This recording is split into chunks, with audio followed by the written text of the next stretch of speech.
오늘 이렇게 4부의 예배가 진행되고 있습니다. 1부는 함께 8시 15분에 또 많은 어르신들이 오셔가지고 예배를 드리고 있습니다. 그리고 오늘 3부 예배인데요. 이 예배 있기 전에 2부 영어 예배가 있습니다. 저희 교회 EM인데 지금 비율로 봤을 때는 영어 예배가 제일 많이 나오는 것 같아요. 평상시에 팬데믹 전에 EM이 나오던 수준으로 그렇게 많은 우리 잉글리시 미니스트리, 우리 영어권들이 나오고 있습니다. 그리고 또 이번 주 목요일에는 중고동부의 찬양 집회가 있게 되죠. 모든 것들이 식스핏을 정확히 지키면서 안전하게 진행이 되고 있습니다. 그런데 벌써부터 이렇게 정말 우리 이 건물이 효과적으로 사용이 되는데 팬데믹이 끝나게 되면 얼마나 정말 하나님 기뻐하시는 사역들이 일어날까 지금부터 굉장히 마음이 설레고 기쁩니다. 어, 여러분 저희 교회 지금 전체적으로 봤을 때 인공위성에서 내려다보면 큰 건물이 세 개가 있는 거 아시죠? 저희 교회는 세 개의 성전이 있습니다. 지금 저와 여러분들이 예배드리고 있는 이 성전은 우리가 베델비전 센터를 우리가 지은 거기 때문에 비전 성전이라고 합니다. 비전 채플이라고 부르고요. 이전에 우리가 사용했던 구성전이라고 지금 부르고 있는 이전 성전은 그곳에서 은혜가 있었기 때문에 저희들이 부흥해서 여기에 지금 비전 성전을 지은 거죠. 그래서 은혜 성전이라고 부릅니다. 네, 이전에 저희들이 예배드렸던 곳을 어느 성전이라고 부른다고요? 은혜 성전. 영어로는 영어 잘하시는 분 계시네요. 그레이스 채플이라고 합니다. 그리고 또 하나의 성전이 있죠. 이전에 저희들이 카펫 하우스를 구입을 해서 EM들이 예배를 드렸던 곳, 거기는 저희들이 기쁨 성전이라고 합니다. 찬양팀들이 연습을 하는 시간들이 많아가지고 찬양할 때 기쁘잖아요. 그래서 영어로 조이 채플이라고 합니다. 그래서 크게 세 개의 지금 채플들이 있는 거예요. 비전 채플, 그리고 그레이스 채플, 은혜 성전, 또 하나는 조이 채플 이렇게 지금 있으면서 저희들이 그레이스 채플은 주로 지금 유스 센터 중고동부가 거기서 굉장히 다양한 사역들과 예배를 드리고 있고 조이 채플은 지금 우리들이 여러 가지 찬양 연습들 그리고 또 앞으로 저희들이 사회복지적인 건물로 이것을 더욱더 발전시켜 나가려고 합니다. 오늘 저와 여러분들은 성전이 무엇인가, 이 성전이 무엇인가에 대하여 좀 더 깊이 생각해 보기를 원합니다. 우리가 이런 건물을 성전으로 불러도 되는가? 구약 시대 때는 성전이지만 지금도 성전으로 불러도 되는가? 그리고 성전은 어떤 게 있는가? 우리가 함께 이런 것들을 살펴보면서 우리가 성전에 대한 이해를 더욱더 높이고 우리가 성전을 어떻게 생각해야 되는가 같이 생각해 볼 수 있는 좋은 시간을 가지면 좋겠습니다. 성경을 창세기부터 요한계시록까지 66권을 쫙 펴놓고 찾아보게 되면요, 성전에 대한 많은 정보들이 나옵니다. 그런데 성전이 무엇인가를 우리가 생각했을 때 크게 성전은 세 가지 종류의 성전이 있다는 것을 우리가 발견하게 되죠. 첫 번째는 우리 마음에 있는 심령의 성전입니다. 이것은 대표적인 것이 고린도전서 3장 16절에 나오는데요. 바로 하나님의 영 성령이 거하시는 너희가 성전이 아니냐 이 말이 있죠. 그래서 우리의 마음이 예수님이 거하는 집으로서 나의 마음이 성전이다. 이 생각을 우리가 꼭 해야 합니다. 두 번째는 우리가 예배 드리기 위해서 모여 있는 바로 이 물리적인 건물 예배당으로서의 성전이 있습니다. 세 번째는 우리가 장차갈 천국, 이 천국도 예수님께서 그리고 또 요한계시록의 사도 요한이 그리고 구약의 선지자 에스겔이 천국도 성전인 것을 이렇게 예언하고 기록하고 있습니다. 그래서 이 세 가지 성전이 있는 것을 꼭 기억해야 돼요. 장차 우리가 갈 천국, 바로 천국의 성전이 있습니다. 또 하나는 지금 예배드리고 있는 우리 예배당으로서의 성전이 있습니다.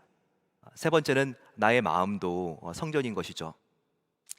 이 세 개 성전 중에서 뭐가 제일 중요할까요? 여러분들은 어떤 게 가장 으뜸이라고 생각하십니까? 예수님과 하나님께서는요, 이 세 가지를 다 중요하게 생각했습니다. 그래서 하나의 성전이 무너지게 되면 나머지 두 개의 성전도 다 함께 무너지게 됩니다. 그리고 하나의 성전이 굉장히 건강해지면 나머지 성전도 함께 성장하고 성숙합니다. 아주 세 가지 성전이 서로 긴밀하고 유기적으로 연결된 것을 우리가 관찰할 수 있습니다.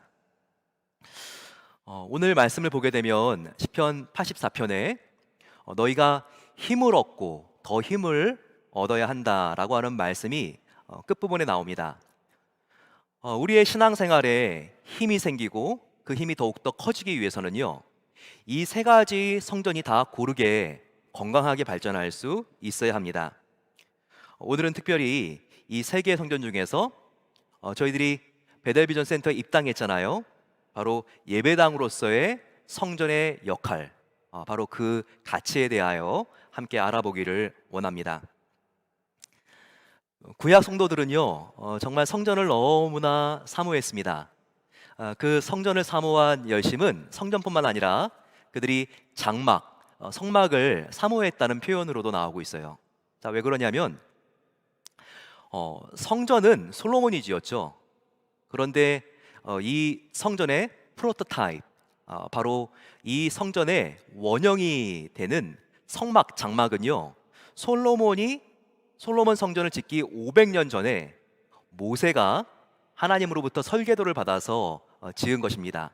바로 그것이 장막 혹은 성막, 영어로는 똑같은데 터버너클이라고 이렇게 부르고 있죠. 그래서 시편을 보게 되면요, 성전을 사모하는 그 느낌과 심정도 표현되어 있지만 바로 이 성전의 원형인 장막, 성막을 향한 그 마음속에 사모하는 마음들이 담긴 시편들이 많아요. 한번 보실까요?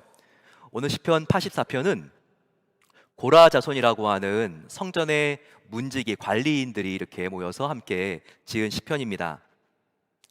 만군의 여호와여, 주의 장막이, 성막이죠, 주의 장막이 어찌 그리 사랑스러운지요. 내 영혼이 여호와의 궁정을 사모하여 쇠약하며 내 마음과 육체가 살아계신 하나님께 부르짖나이다. 얼마나 성전을 사모하냐면요, 마음이 쇠약해질 정도로, 상사병이 날 정도로 그렇게 하나님의 성전을 내가 사모합니다. 이렇게 고백하고 있습니다. 여러분, 그렇게 교회를 사랑하십니까? 저와 여러분들도 진짜 상사병이 날 정도로 그렇게 교회를 사랑하는 것이 목표가 되어야 되겠죠. 또 다윗왕은요, 시편 27편 4절에서 이렇게 고백하고 있죠. 내가 여호와께 바라는 한 가지 일, 그것을 구하리니 곧 내가 내 평생의 여호와의 집에 살면서 여호와의 아름다움을 바라보며 그 성전에서 사모하는 그것이라, 이렇게 고백하고 있습니다. 오늘 일부 예배를 드리신 어떤 자매님이요, 다윗이 너무 멋있다고, 내 평생에 여호와의 집에 사는 것이 그는 소원이지 않았느냐고, 내가 오늘 한번 1부 예배부터 3부 예배까지 다 드려보겠다고. 이 다윗은 평생 하나님의 집을 사모했는데 나는 오늘 하루라도 이렇게 하나님의 집을 사모하는 마음으로 예배를 한번 다 드려보겠다고, 이렇게 말씀하시고, 지금도 이렇게 예배를 드리고 있습니다. 근데 다윗 정말 하나님의 집 성전을 사모하죠.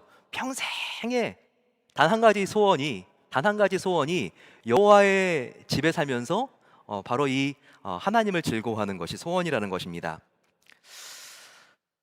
그런데 왜 구약의 성도들은 이렇게 성막을 그리고 성전을 사모하는 것일까요? 바로 성막 안에는 하나님이 계시기 때문에, 바로 그들이 그 믿음이 있었기 때문에 성전을 사모한 것입니다. 그들이 정말 하나님을 사랑하는데 하나님이 계신 곳이 바로 이 성막이기 때문에, 성전이기 때문에 그들이 사모한 것이죠. 시편 121편을 보시기 바랍니다. 여기 보게 되면 내가 산을 향하여 눈을 들리라. 나의 도움이 어디서 올꼬? 나의 도움이 천지를 지으신 여호와에게서로다. 이런 고백이 있죠. 왜 산을 향하여 눈을 둡니까? 이 산은 그냥 산이 아니죠. 이 산은 바로 시온산을 말합니다. 시온산은 성전이 있는 산이거든요. 성전 안에는 바로 하나님이 계시기 때문에 내가 산을 향하여 눈을 들리라 라고 하는 것은 내가 하나님께 나의 시선을 고정하겠습니다. 나의 눈을 하나님께 들겠습니다. 바로 이 고백인 것입니다. 구약의 성도들이 그렇게 성전을 사모한 이유는요, 성전 안에 내가 사랑하는 하나님이 계시기 때문이었습니다. 또 하나 그들이 성전을 사모했던 이유, 이것이 참 우리들에겐 중요합니다. 그것은 바로 성전 안에는 하나님의 특별한 축복의 약속이 있었기 때문입니다. 성전 안에는 어떤 하나님의 축복의 약속이 있을까요? 열왕기상 9장 3절 말씀을 한번 보시기 바랍니다. 그리고 한번 성전 안에는 어떤 축복의 약속이 있는지 한번 찾아보죠. 같이 한번 읽어보겠습니다. 시작. 여호와께서 그에게 이르시되 내 기도와 내가 내 앞에서 간구한 바를 내가 들었은즉 나는 내가 건축한 이 성전을 거룩하게 구별하여 내 이름을 영원히 그곳에 두며 내 눈길과 내 마음이 항상 거기에 있으리니. 하나님이 당신을 위해서 성전을 봉헌한 솔로몬에게 하신 축복의 말씀입니다. 지금 우리가 읽어봤던 열왕기상 9장 3절 말씀이요. 자, 그러면 하나님께서 솔로몬에게 이렇게 말씀하시는 것을 들었을 것입니다. 나 여호와가 이 성전을 거룩하게 구별했다. 그래서 나 하나님의 이름과 눈길과 마음이 항상 바로 이 성전 안에 있게 하겠다. 이렇게 말씀하신 것을 지금 우리가 읽으면서 발견했을 것입니다. 이건 굉장히 특별한 말씀입니다. 저와 여러분들에게 하나님께 주시는 축복의 약속의 말씀이기 때문입니다. 저와 여러분들은 지금 예배드리기 위해서 바로 지금 이 건물 안에 들어와 있죠. 지금 하나님께 예배드리기 위해서 성전에 오신 저와 여러분, 지금 저와 여러분들은 성전에 와 계시기 때문에 하나님의 마음 안에 들어와 있는 것입니다. 저와 여러분들은 성전 안에서 예배드리고 있기 때문에 지금 하나님의 눈 안에 들어오신 것입니다. 우리는 지금 성전에서 예배드리고 있기 때문에 거룩하고 영원하고 완전한 하나님의 이름 앞에 서 있는 것입니다. 이것이 얼마나 큰 축복입니까? 우리가 함께 하나님께 예배드리는 것은 바로 이 장소에 우리가 들어온 것은 하나님의 눈 안에 들어온 것이요, 하나님의 마음 안에 들어온 것이요, 그리고 하나님의 이름 앞에 서 있는 것이니 얼마나 이것이 황홀한 경험입니까? 왜 우리가 그토록 교회를 사랑하고 교회를 위하여 헌신해야 되는가? 바로 이 말씀이 그 이유를 우리에게 말해 준 것입니다. 어떤 공처가가 있었어요. 공처가 아내를 얼마나 사랑하는지 정말 시간만 있으면 아내 옷을 세탁을 합니다. 세탁을 한 다음에 이제 아내 옷을 다리미질을 하고요, 약해진 아내의 옷에 단추는 없는가 잘 살펴본 다음에 단추를 이렇게 잘 꼬매줍니다. 그리고 또 시간이 남으면 이렇게 장을 보러 마트에 가는 거예요. 이렇게 공처가 친구를 계속 보다 못한 친구가 와서 이렇게 말합니다. 야, 너 바보냐? 그런 것은 아내가 널 위해서 해줘야 되는 거야. 왜 너가 그렇게 아내를 위해서 하고 있는 거야? 야, 너 어떻게 된 거 아니야? 그랬더니 공처가 친구가 씩 웃으면서 이렇게 대답을 합니다. 야, 너 그거 알고 싶냐? 알고 싶어? 그래, 알고 싶어서 물어보는 거 아니야? 나도 몰라. 그냥 아내가 너무 좋아서. 이게 정답인 겁니다. 나도 몰라. 그냥 좋아서. 사랑하니까 바보가 되는 겁니다. 나도 모르게 좋아서, 그게 바로 정답이죠. 나도 모르게 좋아서 그 사람을 만나게 됩니다. 나누게 됩니다. 헌신하게 됩니다. 우리가 교회를 생각할 때도 마찬가지인 거예요. 교회를 사랑하니까 우리가 교회를 섬길 때 힘들고 어려운 일도 있지만 우리가 바보가 되는 겁니다. 너 왜 그렇게 교회를 열심히 섬기고 정말 예배를 빠지지 않니? 아, 나도 몰라. 그냥 예수님이 좋아서. 이렇게 우리가 말하는 것이 정답 아닙니까? 다른 이유가 없는 것이죠. 너무 베델교회를 사랑하다 보니 생각만 해도 가슴이 찡한 겁니다. 몇 주 나가지만 않아도 보고 싶고 속이 쓰린 것이죠. 마음이 텅 빌 만큼 허전한 것입니다. 오늘 시편 기자의 고백이 그런 거예요. 어찌 주의 성전이 그렇게도 사랑스러운지요. 제가 주의 성전을 사모하여 쇠약할 지경입니다. 내가 바라는 한 가지 소원, 바로 그것은 여호와의 집에 살면서 평생 동안 성전을 사모하는 것입니다. 이 고백을 단순하게 표현하면 이건 거죠. 내가 하나님을 사랑하니까 나도 모르게 너무 좋아서. 바로 이와 같은 고백이 오늘 시편 84편에 나와 있는 것입니다. 하나님을 사랑하는 마음으로 다윗, 솔로몬, 고라다손 다 하나님의 성전을, 하나님의 집을 순수하게 사모하고 있습니다. 이렇게 하나님의 성전을 사모하면 위로는 하늘 성전의 축복과 아래로는 나의 심령의 성전의 축복이 임하는 것입니다.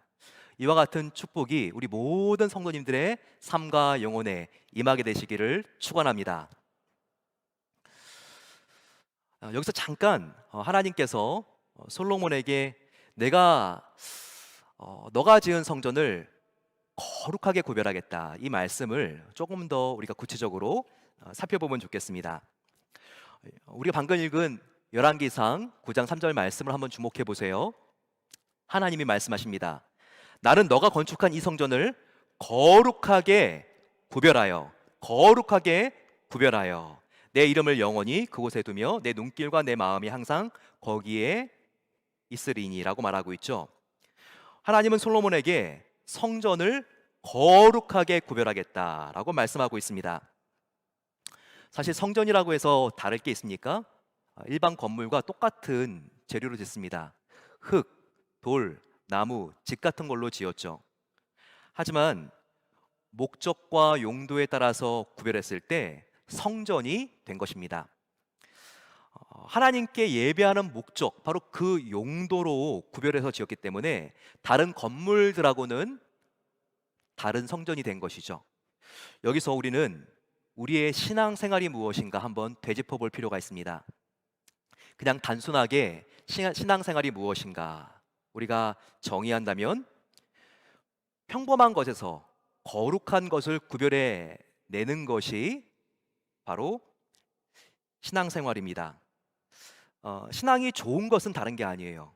바로 거룩한 것을 구별해내는 실력이 있는 것, 평범한 것에서 거룩한 것을 구별해내는 실력이 있는 것이 신앙생활이 지금 좋은 상태인 것이라는 거죠. 여기서 거룩하게 구별하여 라고 하는 말을 성경 원어 헬라어로 봤을 때 하기오스라고 합니다. 하기오스. 이 세상에 많은 건물들이 있는 거예요. 그 중에서 하나님께 예배하는 건물을 구별해서, 즉 하기오스해서 성전이라고 부르는 거예요. 또 여러분 다른 거 한번 생각해 볼까요? 이 세상에는요 월화수목금토 1년 365일 수많은 날들이 있습니다. 그 중에서 하루를 하기오스, 구별해서 우리는 성일, 주일이라고 부르는 거예요. 이 세상에는 얼마나 많은 돈이 있습니까? 그리고 그 돈 벌기 위해서 얼마나 사람들이 정말 옥신각신 최선을 다하고 애씁니까? 자녀 대학 보낼 학비를 마련하기 위해서, 다음 달 렌트비를 구하기 위해서 밤새도록 일하다가 돌아오는 길에 졸음운전 한번 잘못해서 죽어버리는 일들이 얼마나 많이 있습니까? 이렇게 돈이 귀한 거예요. 돈 버는 것이 얼마나 어렵습니까? 그런데 이렇게 귀중하고 중요한 돈이지만 그 중에 일부를 구별해서 하기오스에서 우리는 성물로 하나님께 드리는 것입니다. 이 성물 11조 그리고 감사헌금, 성교헌금 같은 것이죠. 또 이 세상에 70억이 넘는 수많은 사람들이 있습니다. 하나님께서는 그 사람들 중에서 저와 여러분들을 택하시고 구별하여 하기오스에서 성도라고 부르시는 것입니다. 이렇게 성전, 성일, 성물, 우리는 이 세상의 모든 것으로부터 하나님의 것을 구별할 수 있는 성도가 되어야 되는 거예요. 과연 저와 여러분들은 그럴 수 있는 실력이 있습니까? 예수를 잘 믿는 사람은 누구일까요? 예수를 잘 믿는 사람은 누구일까요? 바로 그것은 이런 것들을 잘 구별할 수 있는 사람입니다. 평범한 것에서 하나님의 것을 구별할 수 있는 실력을 가진 자가 예수님을 잘 믿는 사람들이라는 거예요. 하지만 그 구별이 안 되는 사람을 우리는 돌팔이 신자라고 부르는 것입니다. 이런 사람들은 나의 돈, 나의 시간, 나의 소유가 분명히 하나님의 것인데 나에게 있어도 하나님께서 다 맡겨주신 것뿐인데 늘 내 것 같습니다. 이 구별이 안 돼요. 하나님의 것과 내 것이 구별이 안 되는 사람입니다. 이런 사람들은 죄송하지만 지금 예수님을 제대로 믿고 있는 게 아니에요. 이 자리에 모여있는 모든 성도님들은 하나님의 것을 하기오스, 구별해서 하나님께 드릴 수 있는, 하나님이 기뻐하시는 성숙한 성도님들이 되시기를 축원합니다. 이렇게 하나님의 것을 구별할 수 있으면요, 바로 그것이 하나님이 나의 주인이라고 하는 증거예요. 하나님이 나의 삶의 주인이면요, 나의 삶이 참 편해집니다. 나의 삶에 진정한 자유와 평안이 임하는 거예요. 나의 모든 것들은 내 것인 것 같아도 하나님께 속한 것이기 때문에 하나님이 지켜주시고 책임져 주시고 보호해 주시는 거예요. 이걸 믿기 때문에 근심 걱정들이 사라집니다. 나의 모든 것이 하나님의 것인 것을 믿으시고 하나님의 보호하심 속에서 절대적인 안정감과 자유를 누리게 되시기를 소망합니다. 또한 이렇게 구별된 거룩한 사람들이 함께 모여서 하나님의 나라를 이루어가는 것, 하나님의 역사를 성취해가는 것이 바로 교회라는 것을 알아야 합니다.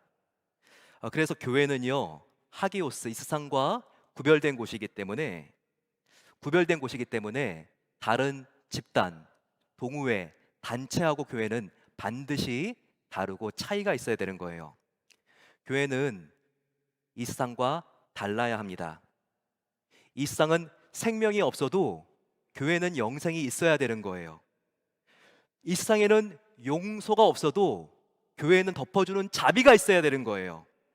이 세상은 미움이 지배해도 교회는 사랑이 넘쳐나야 되는 것입니다. 이 세상은 어두워도 교회 안에는 빛이 있어야 되는 거예요. 이 세상은 맛이 없어도 교회는 짠맛을 내야 되는 거예요. 사랑과 용서와 진실과 섬김과 영생이라는 맛이 나야지 이게 바로 교회라는 거예요. 사랑하는 우리 베델 교회가 이렇게 세상과 다르고 차이가 있고 구별되고 거룩한 하기오스한 공동체가 되시기를 축원합니다. 나아가 오늘 시편은 이 세상에서 가장 복이 있는 사람이 누구인지를 말하면서 마치고 있습니다. 이 세상에 가장 성공한 사람, 행복한 사람, 복이 있는 사람은 누구일까요? 우리가 함께 이 정답을 듣고 싶습니다. 바로 시편 84편 4절에 나와 있죠. 바로 이 말씀 같이 한번 우리가 보겠습니다. 주의 집에 사는 자들은 복이 있나니, 주의 집에 사는 자들은 복이 있나니 그들이 항상 주를 찬송하리이다 라고 말하고 있습니다. 주의 집 성전, 교회에서 하루 종일 사는 사람들이 복이 있는 것일까요? 여기 있는 이 말의 참된 바른 의미는요. 주의 집에 사는 자, 이것은 하나님과 가까운 관계 안에 있는 사람들을 말하는 거예요. 하나님과 아주 친밀한 사람, 하나님과 단둘이 나누는 살아있고 인격적인 기도와 말씀과 예배와 찬양을 통해서 하나님의 임재 안에 있는 사람이 바로 가장 복된 사람인 것을 이 말씀이 우리에게 알려주고 있습니다. 이런 복은 시편 1편에도 나와 있습니다. 시편 1편에는 누가 복이 있는 사람이라고 나와 있죠? 시냇가에 심은 나무와 같은 사람이 복이 있다고 말하고 있습니다. 주변에 있는 나무들은 다 말라서 타버린 재같이 이렇게 여기저기 있어요. 열매를 맺지 못하는 것은 말할 것도 없고 잎사귀도 하나도 남지 않았습니다. 다른 이유가 아닌 거예요. 이렇게 비참해진 이유는요, 바로 수분이 공급되지 않고 있기 때문입니다.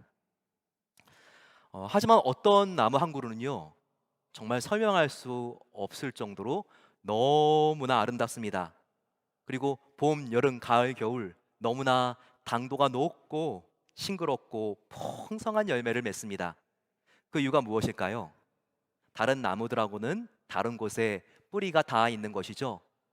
바로 이 멋진 나무의 뿌리는 지하수, 지하에 흐르고 있는 시냇물에 닿아 있는 것입니다. 그러니 가뭄에도 마르지 않고 이 물에 연결되어 있기 때문에 거기로부터 엄청난 물과 양분을 빨아올리는 거예요. 바로 이것이 시절이 바뀌어도 그 열매가 이렇게 풍성하고 그 잎사귀가 푸르른 원인인 것입니다. 즉, 이 시냇가에 심은 나무는요, 하나님의 은혜 안에 있는 성도들을 우리에게 보여주고 있는 것입니다. 그들은 말씀과 기도와 예배의 뿌리로 하나님의 은혜를 그 영혼과 삶으로 흡수해낼 수 있는 실력이 있습니다. 그러니 여간해서 건강이 정말 나빠지고 재정, 인간관계, 환경, 사람들이 자기를 모함한다고 해서도 흔들리지 않습니다. 오히려 그들에게는 이런 위기가 신앙이 견고해지는 기회가 될 수 있어요. 그리고 이런 복스럽고 형통한 삶을 지속해서 살아낼 수 있는 사람들입니다. 어떤 사람이요? 시냇가에 심은 나무로 비유되어 있는 하나님과 가까운 교제를 누리고 있는 이 사람이요. 이 사람이 이렇게 복된 사람이라는 것입니다. 이 사람들은요, 아무리 힘들고 어려운 상황 속에서도 하나님을 딱 붙잡고 하나님의 말씀에 자기의 인생을 겁니다. 그리고 하루하루 그분과 동행합니다. 그러면 하나님이 그 인생을 책임지시는 거예요. 이렇게 주님만을 따라가면 반드시 하나님이 기뻐하시는 목적지에 도착할 수 있게 되는 것입니다. 사랑하는 성도 여러분, 우리의 성공관이 분명해야 합니다. 우리의 성공의 기준은 얼마나 높은 곳까지 올라가느냐, 얼마나 많은 것을 소유하느냐에 있지 않아요. 우리의 성공의 기준은 얼마나 높은 고지를 점령하느냐, 장차관이 되고 내가 사장과 임원이 되는 것, 바로 그것이 우리의 성공의 기준이 아니라는 거예요. 우리 성공의 기준은 나의 어카운트에 얼마나 많은 금액 캐시가 있는가, 나의 주식이 지금 몇 주인가, 내가 대출을 받는다면 한도가 어느 정도까지 받을 수 있는가, 이런 것이 우리의 성공의 기준이 아니라는 거예요. 그럼 우리의 성공의 기준은 무엇입니까? 바로 하나님과 얼마나 가까이 있는가, 하나님과 얼마나 내가 지금 가까이 있는가, 이것이 바로 우리의 성공의 척도라는 거예요. 비록 내가 젊었을 때만큼 돈이 없어도, 내가 젊었을 때만큼 사람들이 나를 인정해 주지 않고, 내가 지위가 없어도, 건강도 부족해도, 나의 인생이 나의 어떤 인생보다도 지금 하나님과 가까운 상태라면, 하나님 가까운 지점에 서 있다면 바로 이 상태가 가장 나의 인생에 복되고 성공적인 상태라는 것을 우리가 분명히 고백할 수 있어야 한다는 것입니다. 그래야지 우리가 남들과 비교하지 않고 열등감에 젖지 않고 나의 인생이 힘들지 않고 나의 마음이 평안할 수 있는 것입니다. 장례 예배를 인도하다 보면요, 30, 40대의 나이인데 이 세상을 떠난 분들의 가족의 장례를 치러드려야 될 때가 있습니다. 이런 자리에 서 있으면요, 정말 굉장히 혼란스러워요. 목사인데도 왜 이런 일이 생겼는지 이해가 안 가고, 정말 한참의 나이인데 어떻게 이렇게 젊은 아내와 자녀들을 다 남겨두고 떠날 수가 있지? 정말 마음이 혼란스럽습니다. 하지만 끝까지 믿음을 지키고 하나님을 사랑하다가 이 세상을 떠난 사람들의 장례를 마치고 돌아오면요, 이런 생각이 듭니다. 그래, 맞아. 이 사람들이 누구보다 복된 삶을 산 거야. 누구보다 성공적인 삶을 살다가 간 거야. 물론 이 세상에서 더 오래 살고 훨씬 더 성공적인 삶을 살다가 갈 수도 있지. 하지만 그렇게 살다가 하나님으로부터 멀어질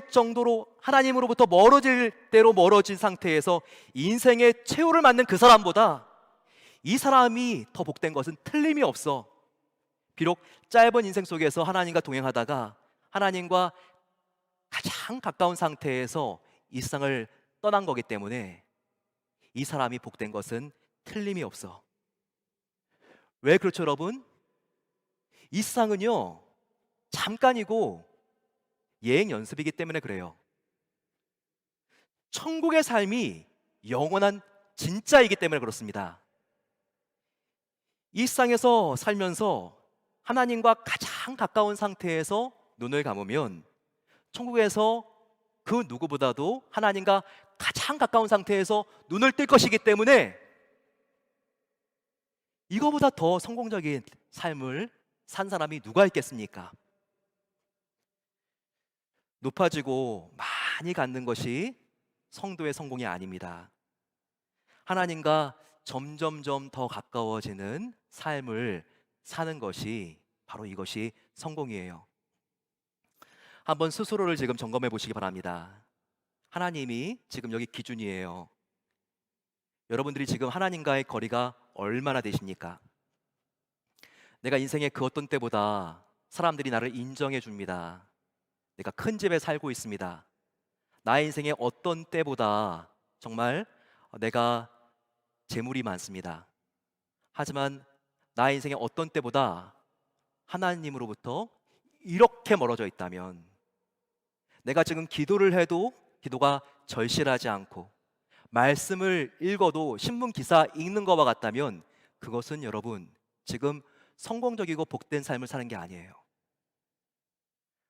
하지만 지금 너무나 힘들고 어렵습니다. 당장 한 달 앞이 보이지가 않아요. 하지만 그 상황이기 때문에 내가 하나님을 의지하게 되고 하나님의 말씀이 나에게 사랑의 말씀으로 다가오고, 그리고 내가 날마다 깨어서 하나님과 기도하고 있다면, 지금 하나님과 나 사이의 거리가 바로 딱 지금 여기에 있다면 지금 저와 여러분들은 가장 성공한 삶을 하루하루 살고 있는 것입니다. 우리의 성공의 기준은 하나님과 얼마나 가까이 있는가, 여기에 있는 거예요.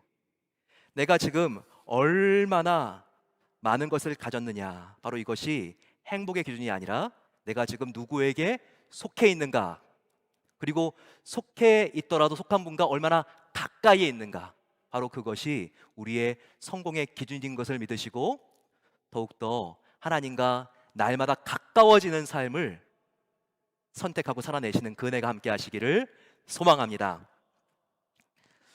마지막으로 우리는 하나님을 의지하면 의지할수록 더 큰 힘을 얻을 수 있습니다. 오늘 그 말씀을 시편 84편 5절과 7절이 우리에게 알려주고 있죠. 주께 힘을 얻고 그 마음에 시온의 대로가 있는 자는 복이 있나이다. 그들은 힘을 얻고 더더 나아가 시온에서 하나님 앞에 각기 나타나리이다 라고 말하고 있습니다. 여기 시온의 대로가 무엇입니까? 시온의 대로, 아까 잠깐 말씀을 드렸는데 이 시온산은요 바로 예루살렘에 있습니다. 성전이 있는 성전산이라 그랬죠. 그래서 이 시온은요 하나님이 계신 곳, 하나님이 다스리는 곳이 바로 이 시온이라고 묘사되어 있는 것입니다. 그러면 여기 지금 나와 있는 표현 그대로 마음에 시온의 대로가 있는 자, 이게 무슨 말일까요? 마음에 시온의 대로가 있는 자, 그것은 바로 시온의 대로는 하나님과 교제할 수 있는 상태가 활짝 열려 있는 상태이기 때문에 마음에 시온의 대로가 있는 자는 누구인가? 그것은 하나님과 교제할 수 있는 우상들이 다 마음속에 무너져 있는 자. 그래서 하나님과 지금 교제에 있어서 뻥 뚫려 있는 자. 그래서 하나님과 친밀한 사귐을 가질 수 있는 자, 바로 그 사람의 마음의 상태가 그 마음에 시온에 들어가 있는 자, 이렇게 표현되어 있는 것입니다. 하나님께 더 가까이 가기 위해서는요, 그냥 가까이 갈 수 있는 게 아니라 노력도 해야 되지만 나의 마음에 구렁이같이 꽈리를 틀고 있는 바로 그 우상이 깨져야 됩니다. 하나님과 교제를 방해하고 있는 바로 이 걸림돌인 우상, 이것이 없는 상태가 되어야지만 내가 하나님을 이전보다 더 가까이 할 수 있고, 그리고 하나님과 친밀한 대화를 우리가 할 수 있고, 하나님과 관계가 더욱더 깊어지고 인격적이고 친밀해질 수 있는 거예요. 그런데 여러분, 이 우상이 뭘까요? 금동불상, 고고학으로 발굴되고 있는 지금 아세라와 바알 신상, 이런 게 우상이 아닙니다. 우상은요, 실제로 나의 마음 상태라고 할 수 있어요. 자녀, 돈, 지위, 건강, 이렇게 좋은 것들도 우리가 하나님보다 더 중요하게 생각하고 사랑하게 되면 이것이 우상이 될 수 있는 것이죠.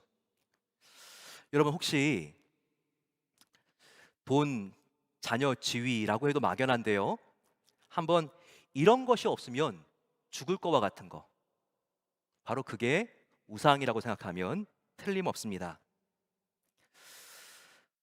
내가 정말 이 정도의 차를 타지 않으면 죽을 거와 같아. 그러면 이 자동차가 우상은 아닌데 자동차가 우상이 지금 되고 있는 거예요. 내가 정말 이 정도의 집에 내가 살 수 없으면, 나의 자녀가 적어도 이 정도의 대학에 갈 수 없으면, 나의 여가가 이 정도까지 누릴 수가 없는 것이라면, 나의 씀씀이가 이 정도는 돼야지 이 정도가 될 수 없다면, 나의 체면, 나의 자존심, 마음속에 두려움과 수치심이 막 엄습하는 바로 이 상태, 바로 그러면요, 우리가 이게 우상이 아닌지 이것을 철저하게 점검할 수 있어야 됩니다. 그리고 이것을 가지고 예수님이 십자가 앞에 나갈 수 있어야 돼요. 주님은 나를 위해서 생명을 던지고 나를 가장 사랑했는데 나는 주님보다 더 사랑한 것이 있었습니다. 우리가 무릎 꿇고 철저히 하나님보다 더 사랑한 것이 있었던 것을 회개할 때, 그럴 때 우리의 마음속에 시온의 대로가 열리는 거예요.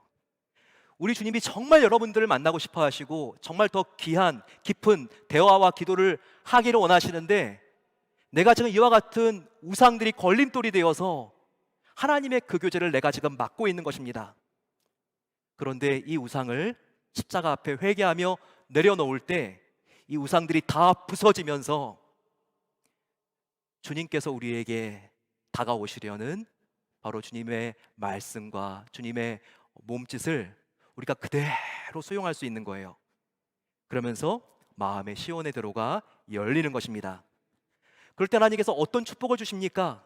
여기 나와 있는 5절과 7절의 축복, 하나님께서 그런 너는 힘을 얻고 더 힘을 얻을 것이니, 하나님께서 힘과 그 위에 더 큰 힘을 더해 주시고 지혜와 그 위에 더 큰 지혜를 하나님께서 내려주셔서 우리의 인생을 해결할 수 있고 인생의 문제가 풀어질 수 있는 놀라운 하나님의 축복을 내려주신다는 약속이 여기 5절 7절에 나와 있는 것입니다. 여러분, 우리는 주님을 믿는 자로서 승리의 확신을 가져야 돼요. 내 자신을 내려놓고 하나님만 높이고 주님께 순종하며 나가면 반드시 내 인생은 잘 된다, 잘 될 수밖에 없다, 이런 승리의 확신을 가져야 되는 거예요. 어떤 분들은 이와 같은 이야기를 하게 되면요, 약간 오해하시고 착각하셔서 그건 너무 세상적인데, 이런 생각을 하시는 분도 계시죠. 하지만 잘 들어보시기 바랍니다. 여기에 차이가 있어요. 어떤 차이가 있을까요? 내가 계속 잘 되기를 위하여 우리가 계속해서 우리가 노력하고 그런 것들을 확신하려고 우리가 안간애를 쓰면 이 세상 방법과 다른 게 뭐야? 나는 잘 돼야 돼, 잘 돼야 돼. 나는 잘 될 수밖에 없어. 나는 잘 될 수밖에 없어. 이렇게 하는 것은 자기 체면, 자기 암시, 마인드 컨트롤 아니야? 어떻게 이런 세상적인 방법을 우리가 사용할 수 있어? 그건 아니지. 그런데 여러분, 이렇게 부정적으로 생각하는 거, 지금 이것을 말씀드리고 있는 게 아니에요. 자기 체면, 마인드 컨트롤, 자기 암시는요, 이거는 지금 내가 나를 바라보는 거예요. 이거 잘 구별하세요. 내가 나를 바라보는 거예요. 나를 바라보고 내가 잘 될 것을 믿는 거예요. 이건 아니죠. 이건 틀린 거죠. 하지만 우리 그리스도인은 그렇지 않습니다. 나를 바라보면서 내가 잘 될 것을 우리가 믿는 것이 아니라 우리는 누구입니까? 전능하신 하나님을 바라보는 자들인 거예요. 나를 바라보는 자들이 아니라 전능하신 하나님을 바라보는 자들인 거예요. 그분 앞에 내가 그분보다 더 사랑했던 우상을 내려놓고 내가 이 세상의 문제와 사람을 바라보는 것이 아니라 제일 먼저 하나님을 바라봤을 때, 그분께 순종하며 나아갔을 때 결국은 가장 최선으로 인도되는 것을 믿는 사람들이라는 거예요. 그 사이에는 물론 우여곡절도 많을 것입니다. 사람들이 봤을 때 어떻게 너는 그렇게 예수님 믿으면서 실패하냐, 이와 같은 말도 들을 수도 있을 것입니다. 하지만 그럼에도 불구하고 끝까지 주님만을 붙잡고 나아갈 때 나의 인생은 반드시 하나님 앞에서 잘 될 수밖에 없다. 이와 같은 확신을 갖는 게 중요하다는 거예요. 하나님 안에서 잘 되는 이런 확신은 우리가 얼마든지 가질 수 있고 가져야 합니다. 하나님을 믿었을 때 결국 승리하는 확신을요, 우리는 100%가 아니라 1000%도 가져야 되는 거예요. 나의 문제와 사람을 바라보는 것이 아니라 히브리서 기자처럼 우리는 믿음의 주요, 나를 온전케 하시는 주인 예수를 바라보게 되시기를 축원합니다. 그 주님을 바라봤을 때 우리의 인생 가운데 놀라운 혁명과 변화와 관점의 변화가 생기는 거예요. 우리의 장래의 진로를 흔들리는 그 자체로만 바라보지 마십시오. 전능하신 하나님 안에서 나의 진로와 나의 인생의 시간표를 계속해서 보기 위해서 노력하세요. 그러면 하나님께서 나의 진로를, 나의 미래를 가장 완전하고 선하게 인도하신다는 확신이 생깁니다. 그리고 하나님께서는 그 확신대로 인도해 주십니다. 또한 나의 불확실한 자녀도요, 나의 자녀 그 자체로 바라보지 마세요. 하나님 안에서 나의 아들과 딸을 바라보세요. 그 아이를 사랑하셔서 자신의 생명보다 귀한 하나밖에 없는 외아들 예수 그리스도를 내어주신 하나님이십니다. 그 하나님이 반드시 저와 여러분들의 자녀를 지켜주실 것입니다. 외아들, 하나님의 아들 예수님까지도 아낌없이 하나님께서 내어주셨기 때문에 하나님은 나보다 나의 아들, 딸이 무엇이 필요한지 더 잘 알고 계세요. 그래서 그 필요한 것을 계속 공급해 주실 것입니다. 자녀들의 앞길을 열어주시고 친구처럼 동행해 주시고 최선으로 인도해 주실 것입니다. 나의 자녀를 바라보지 말고 하나님을 통해서 그 자녀를 바라보십시오.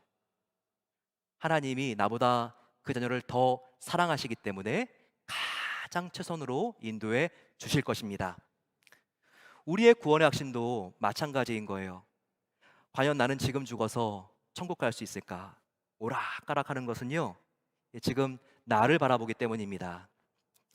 내가 아침에 죄를 지면 오늘 죽으면 천국 못 갈 것 같고, 내가 조금만 선행을 해도 내가 이젠 천국 갈 수 있겠구나, 자꾸 업앤다운 오락가락 하지 않습니까?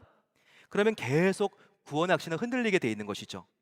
하지만 여러분, 나의 구원의 확신을 바라보려고 하지 마시고요, 전능하신 하나님을 통해서 나의 구원을 이해하려고 하세요. 하나님은 저와 여러분들을 위해서 어떤 일을 하셨습니까? 바로 저와 여러분들을 위해서 아들 예수님을 십자가에 죽이시고 부활시키셨습니다. 무엇을 위해서요? 그 궁극적인 목적이 무엇입니까?